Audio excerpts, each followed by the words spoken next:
Well, hey there, bucket pond friends. Today we are building a beautiful planted fishbowl aquarium. Yes, I'm using the Wallstad method and adding my own twist to this build as well. You're going to love it.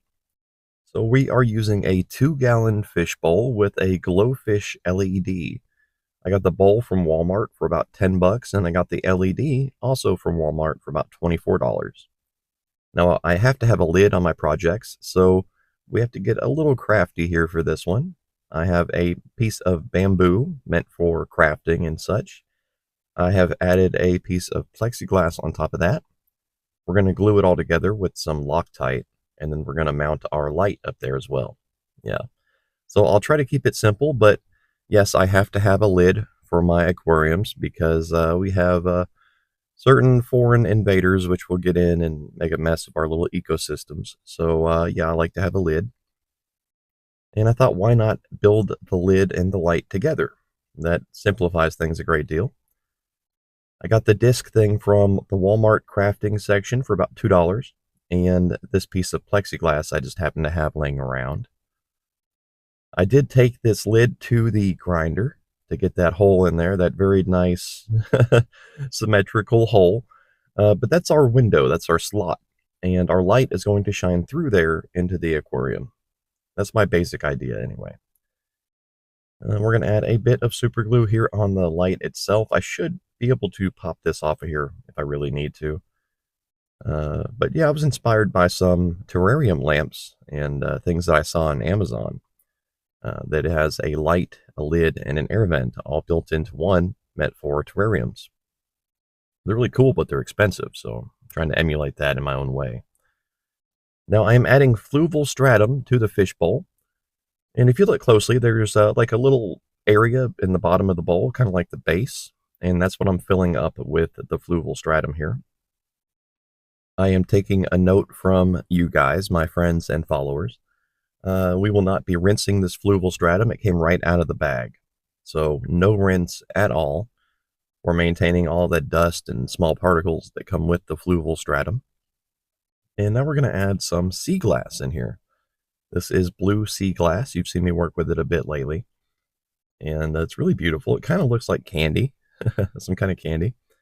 And I'm basically capping that fluval stratum with the sea glass. I don't want that stuff to float around and to make a mess, so we're kind of building another layer of stone on top of that. And if I do this correctly, that substrate will be somewhat accessible by our plants and microfauna, but it will generally be pinned down to the bottom of the tank, which is what we want. So there we go. The sea glass looks kind of plain when it's in the dry air. But when it's underwater, it starts to glow, it starts to shine. It doesn't really glow, but it looks great. So I'm very excited about this. And we'll add a few more just to build up the background a little bit. And now we're going to use another trick that you guys taught me. We're throwing a lid in here, and I'm going to add my water directly onto that lid. That will break up the force, the current a little bit. Because otherwise, just pouring water in here, it would drill down to the substrate and blow that fluval stratum all over the tank, make a big mess, turn the water brown. It wouldn't be nice. So this lid here is from some fish food, an old fish food container, and it works perfectly. By pouring our water directly onto the lid, we break up the flow or the force of the water, and it fills the tank in a nice even way. It's perfect. Now, I do want to increase the water level a little bit more. I have a certain idea in mind. But first, we need the water to get a little deeper. And I think we'll add a few more pieces of sea glass to really accentuate the background and the lighting. I'm very excited about this. Our first lighting test, and here we go. Yeah, that looks pretty good. I know it might seem a little basic right now, you guys, but this is just the substrate and water. So it's a skeleton of a nice aquarium at this point. We're going to add a piece of scallop shell, a whole scallop shell. These are all natural, unpainted, no glaze, nothing like that. It's just shell, calcium bicarbonate, I think. But that will look really good in here and add a nautical ocean theme. It'll also slowly break down and dissolve if the tank gets too acidic. Now I'm adding a nice handful of hornwort here. This will be our seaweed for this build. Yeah, very much a ocean-themed freshwater fishbowl. Yeah, but the hornwort is great, and we can let it float. Generally, I will allow it to float, but in here, I would like to pin it down. I also have some duckweed on my finger. There we go. In here, I would like to pin it down, at least partially, just to add some like depth to the tank to make it look a little more interesting. And we're using some black quartz to kind of hide the stones, and there we go. And yeah, that's perfect. Now I do have to add a air line in here, so I had to drill a hole in the lid and attach an air stone. I don't have any filters in here. It's all natural. No filter, nothing like that. Just an air pump. And I'm going to keep this air stone up here at the very surface of the water. That way our tank can thrive. And if you look closely, you'll see that our hornwort came with a number of interesting friends. These are my wild type tubifex worms that we've covered quite a bit here on the channel. And I love them to death. I think they're really cool. All right, so here we are coming up on day 2 of our build. And the tank is a little cloudy, I won't lie. I could do a water change and probably fix this, but I'm not too worried about it. And in fact, I'm going to add a sweet gum leaf in here.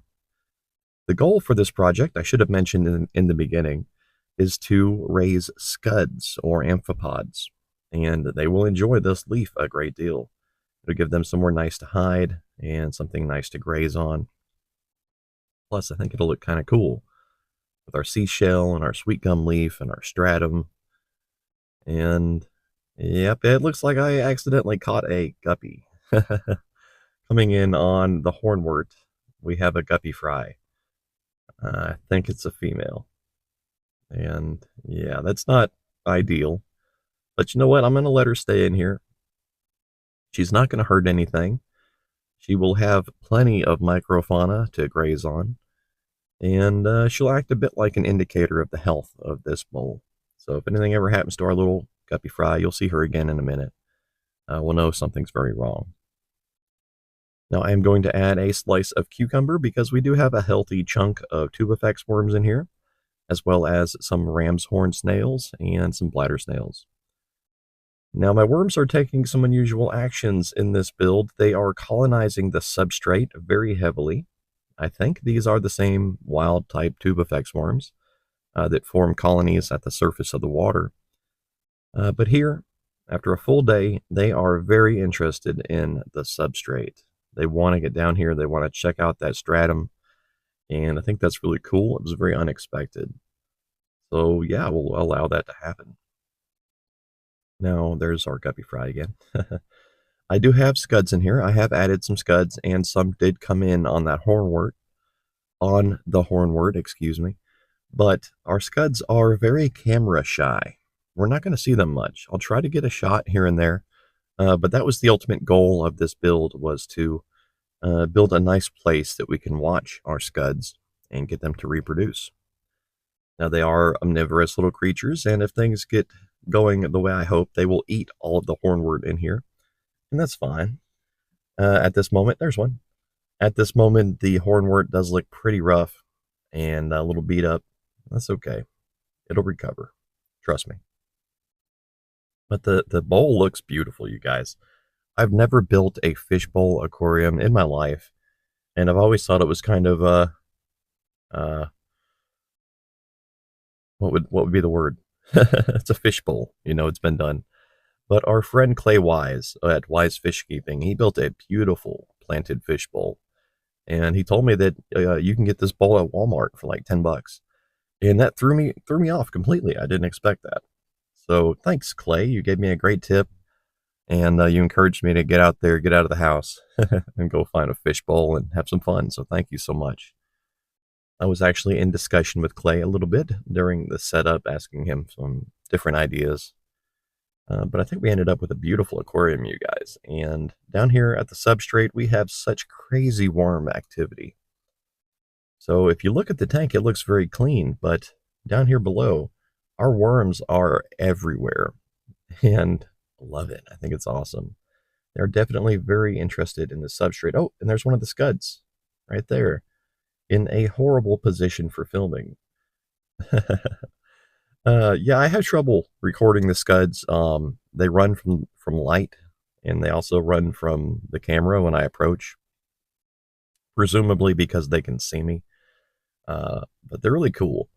And I did get these scuds from Phillips Fishworks a long time ago, actually. And they've been very easy to take care of. Very happy in my builds. So here we are about 8 days later.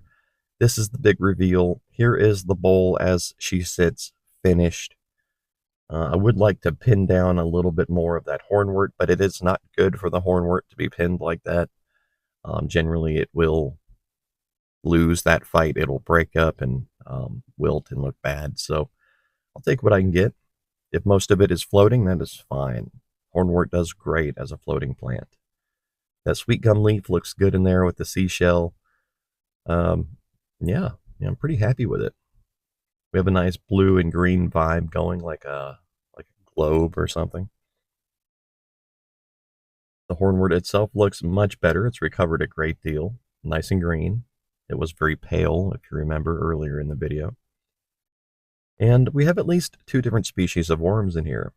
I do have my Florida flatworms, as I call them, from our good buddy Psycho Plant Lady in Florida. We just happened to get some hitchhikers on some plants that I think that she got out of her pond. And I'm so grateful. I love hitchhikers, you guys. That's the whole fun thing for me, you know? And they're in here. They're harmless. They're not quite planaria. I think they're detritivores. That's what they seem to do. But we also have our own wild type tubifex in here, as well as possibly a third species. Because our tubifex worms, they tend to hang out in clusters at the surface, and you'll see them up there. But these guys are piling up down here below, so I think that they might be a slightly different species. I don't talk about the ram's horns much because they're just part of our environment now. They're part of my ecosystems, and I love them. And they are the reason that I added the air pump in here, because they seem to require a bit of aeration. Whereas the bladder snails, they can live in a muddy puddle, you know. But there's our guppy fry, and she needs a name, so I'm leaving that up to you guys if you would like to name her. She's a young female, I believe. And I know that this bowl is not big enough for a fish. I am very aware of that. I did not add this guppy intentionally. I will remove her as she gets a bit older. But for now, she's doing a good job of just filling out the ecosystem and acting a bit as a tiny predator, feeding on the occasional worm. As she gets a little larger, she will keep those worms, their numbers in check. And I might be able to start a selective breeding program with her. Some of my guppies are very, very interesting, and it might be fun to concentrate those traits to make a new strain. I think that'd be cool. They are very interesting animals, you know. But up here near the surface, you'll see a few clusters on the hornwort, little pink meatballs attached to the hornwort in different places, especially up by the air pump, by the air stone. Those are the wild type tubifex, doing what they normally do. So I do believe that we have a couple different species of worms in here, and that's a good thing. You know, I'm trying to cover all the bases. I want to have all the different niches in my ecosystem filled, you know, and we're getting there. We're developing new ideas, new methods. We're gaining experience. And at this point, I can build a beautiful bioactive aquarium, even up here, above the air pump where the bubbles, you know, reach the surface. Our worms are up here colonizing this environment. They're right there, just hanging around, eating whatever comes up here. And I think that's awesome. That's what I want to see. We do have some bladder snails in here, of course. And I debated building something like this for our bladder snail breeding program. And I might just do that, you know, because the small jars, the quart jars, even smaller than that, they are so unstable. It's so hard to maintain an experiment in one of those jars. So I might have to restart the whole breeding program and use fish bowls instead. It's an idea. But it looks beautiful. I'm very happy with it. My first fishbowl build, inspired by our friend Clay at Wise Fishkeeping and his great fishbowl build video. I'll include a link in the description to that. But also inspired by Diana Wallstad and some of the interviews that she's done, where I think that she even mentioned buying a fishbowl at Walmart. I could be wrong. But yeah, inspired by a few different sources with my own twist on it. At this point, you guys, you can take a screenshot and do a Google lens on most of my builds, and YouTube and Google, they will tell you that's a bucket ponds project. I think that's really cool. Here's a look at the guppy population where that fry came from. We could definitely select one of these males and start a selective breeding program with her. Our males are beautiful, and I'm sure we could end up with a very interesting new strain, but I'm not too worried about that. That's a possible thing for the future. As it is, I'm happy building this beautiful bowl. The light does have a night mode, and that's it right there. I'm not going to use that much, but maybe it will comfort the Scuds a little bit and allow them some darkness. I have a bad habit of keeping my lights on 24/7, which people tell me is bad. But my fish are doing great. My microfauna are all thriving. I think we're okay. I think we can do a 24-hour light cycle. And that's just me, though. Do what works for you, of course. And guys, it's time for me to put the final touches on this video. We covered the first 8 days of setup. It looks amazing. I'm very happy with this build. Our Scuds, even though they are camera shy, they are doing well in here, as are the worms and other microfauna, the worms especially, doing very well. So we've built a worm paradise. Big thank you to everyone who is appearing on screen right now for your contributions and things you've done for the channel. If you'd like to join them, become a member. I'm grateful to have you over there, and yeah. So please check out my channel for more content. I'm sure you'll find something that you enjoy. Thank you for watching.